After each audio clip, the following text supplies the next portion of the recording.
او هغه احادیث در توایم چې په انسان باندې ویخته ودري غونه بالکل په انسان باندې ببر شي خو مسلمان غافل دی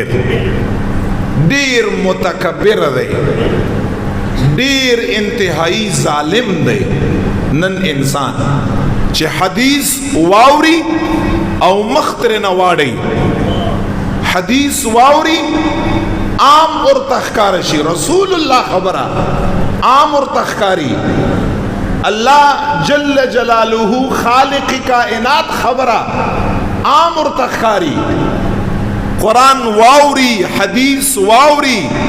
اغه باوجود اوچت شي لاړ شي پناه حق باندې بیان سوکا بیان قتل اوکا دا د دې خبرې دلیل دی چې دغه فاسق فاجر دغه قاتل ظالم تا نه الله خبره خکاری او دا د دې خبرې دلیل دی نعوذ بالله چې نور ته رسول الله مبارک خبره خکاری دا خو بیا غټ خنزیر او غټ قاتل جابر ظالم خاسر دی بیا چې ته یو عالم دین نه د خدای جل جلاله خبره مواوري د رسول الله مبارک خبره مواوري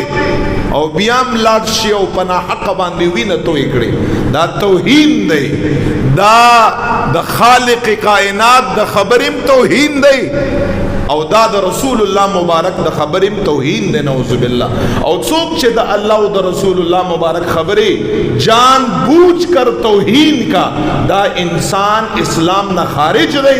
او دا انسان به بغیر د کلمې نه نعوذ بالله دنیا نصیب یاد لري آخرت یہ تباہ دے آخرت یہ برباد دے قبر یہ تباہ دے حشر یہ تباہ و برباد دے رب لا یزال لزمون پسڑو کی دا مسلمان حرمت پیدا کا دا مسلمان عزت احترام دا